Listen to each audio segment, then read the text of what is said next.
Gilberto Aguiar é dirigente do Movimento Nacional da Luta pela Moradia e representa o movimento no Conselho Nacional das Cidades. Está em Montenegro acompanhando o movimento, né? Que teve uma reunião com o vice-prefeito onde conheceu um projeto para o bairro Panorama, que é uma demanda antiga aqui da região.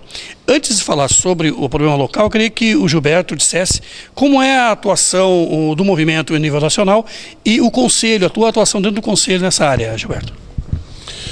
Primeiro dar uma boa tarde aí a todos os cidadãos e cidadãs aqui de Montenegro e explicar um pouquinho vamos dizer, do nosso papel hoje no Brasil, explicar, bem dizer, quase 25 anos de história de luta, né? Quer dizer, hoje nós estamos colhendo muitos frutos daquilo que nós brigamos lá em 1983, a Constituição de 1988, que era a participação popular, que era a política específica para habitação de interesse social, para atender onde se concentrava o maior déficit habitacional, né? Que é em torno das famílias de 0 a 3 salários mínimos. As políticas de saneamento, as políticas de mobilidade, acessibilidade, transporte e as políticas relacionadas à regularização fundiária. Então, na realidade, o movimento ele tem uma organização aqui no estado em torno de 30 municípios e a nível nacional 19 estados da federação. E temos assento com 8 cadeiras no Conselho Nacional das Cidades, onde reúne, bem dizer, todos os segmentos sociais das sociedades, mais os representantes do poder público federal, estadual e municipal, né? Então, neste conselho que são discutidas todas as políticas que na realidade nós íamos construindo há muito tempo atrás, né? Mas a efetivação disto ocorreu a partir do governo Lula instituir o Ministério das Cidades, que já era uma reivindicação enorme nossa anterior, né? Tanto era que desde a extinção do BNH até 2001 nós não tinha órgão no Brasil que se preocupasse com a política das cidades, né? Então o Ministério da Cidade veio a suprir uma luta que a gente já vinha fazendo, mas suprir também uma grande carência de 8 milhões de falta de moradia para as famílias desse país, né? Isso com déficit quantitativo. O déficit qualitativo chega a 10 bilhões, que é as áreas irregulares ou áreas com habitat de má qualidade, né? Soma isso, dá 45% da população brasileira, né? Então agora que a gente tem retomado através do Minha Casa Minha Vida 1, que foi 1 milhão de moradias, e o Minha Casa Minha Vida 2 com a Dilma agora, 1 foi com o Lula, né? E o 2 com a Dilma, que são 2 milhões e 400.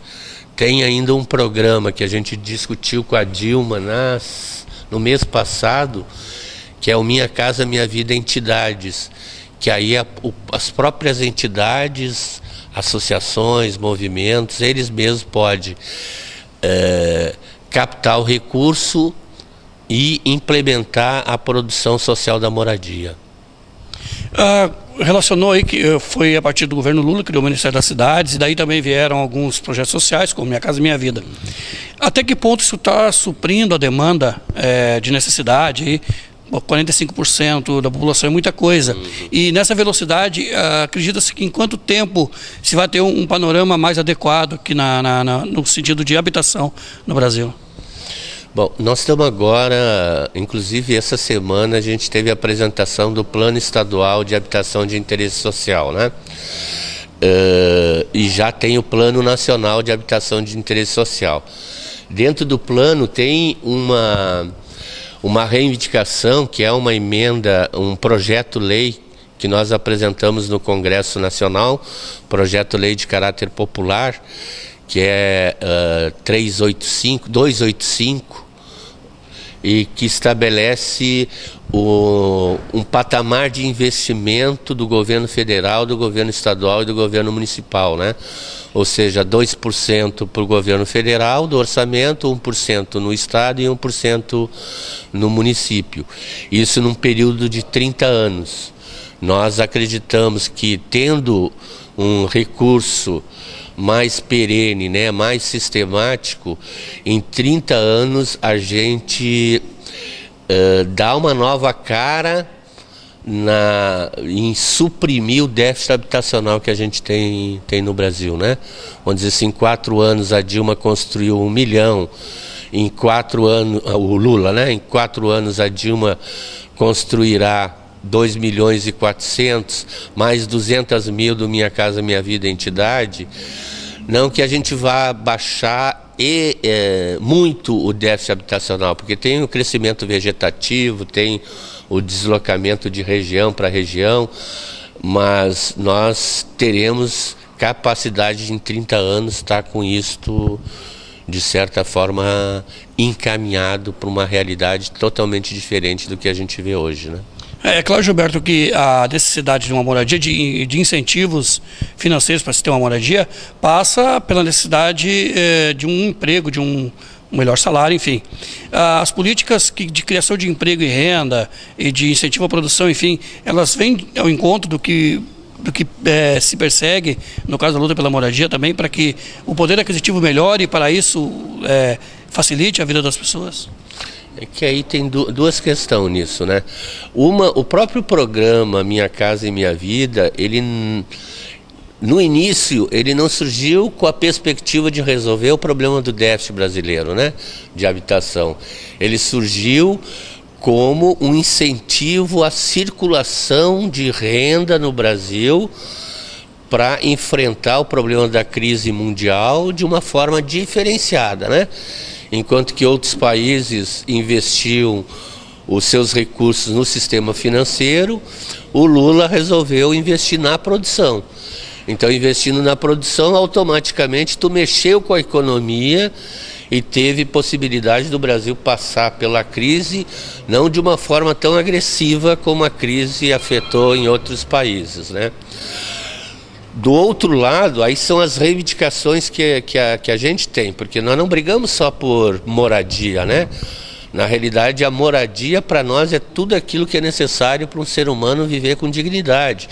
Isso envolve educação, envolve atendimento em creche de 0 a 6 anos, cultura, lazer, geração de emprego e renda, ou seja, tudo que nos dá a possibilidade de a gente viver feliz com a família da gente, né?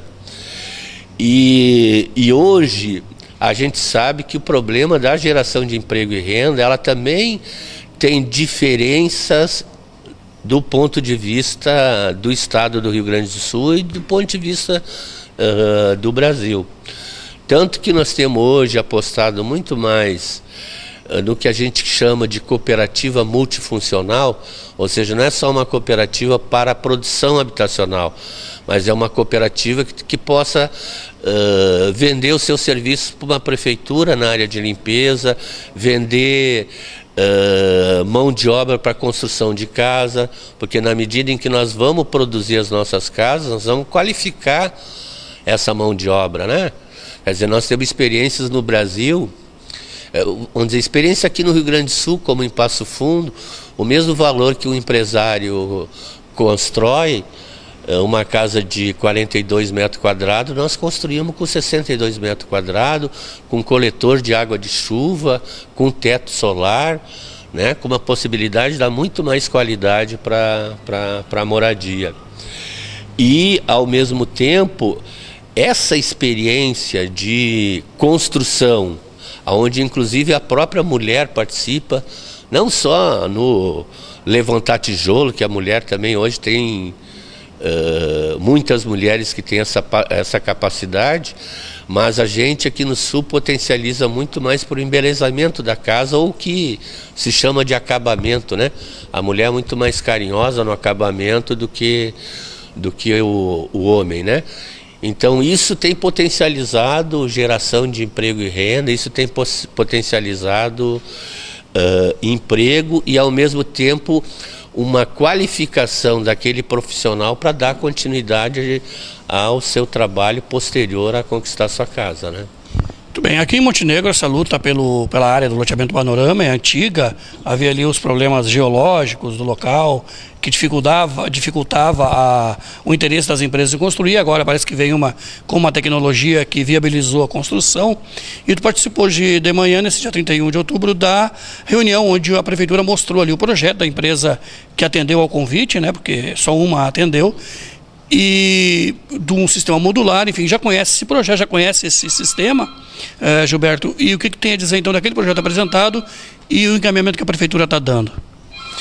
Tá, a nossa intenção de estar aqui em Montenegro, ela é maior do que única e exclusivamente o Panorama, né? Nós temos dialogado no governo federal as terras que são da União. Então a gente sabe que aqui existe muito casa em beira de trilho. Então nós também estamos negociando com o governo federal a questão da regularização fundiária nessas áreas.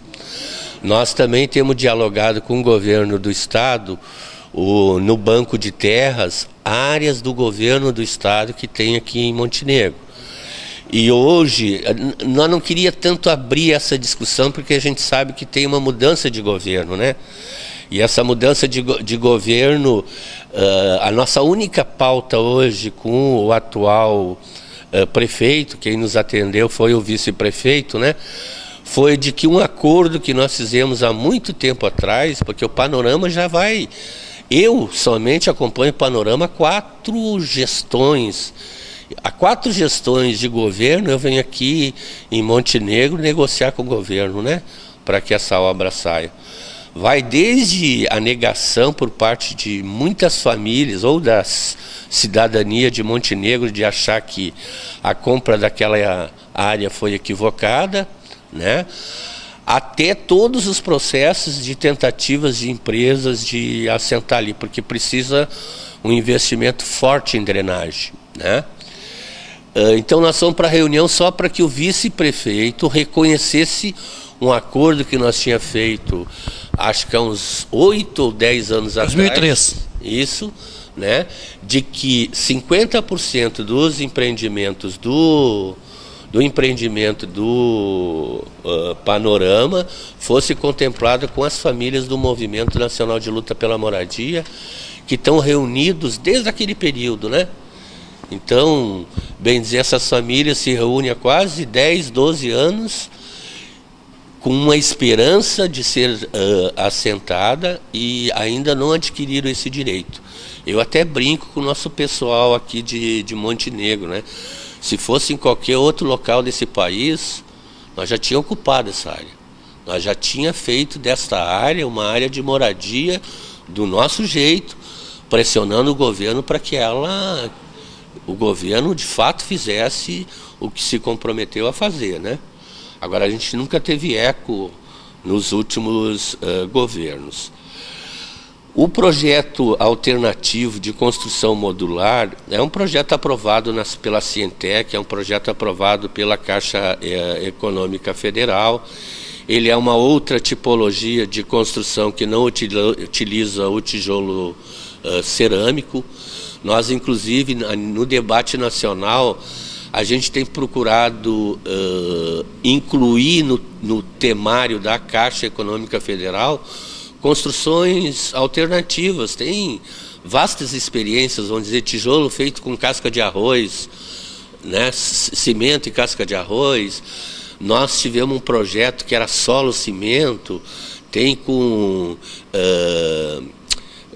pneu picotado. Então tem N experiências de produção que varia de acordo com o clima ou com a realidade cultural de cada local desse país, que nós achamos que pode ser uma boa disputa com o monopólio do tijolo cerâmico, que sempre é caro em função de ser um monopólio, né?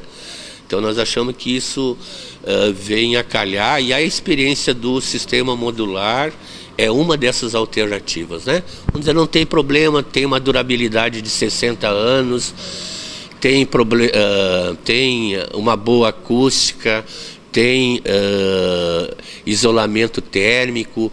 Então é uma casa, às vezes, com um efeito de habitabilidade e o ambiente interno muito melhor do que uma casa de tijolo cerâmico, né?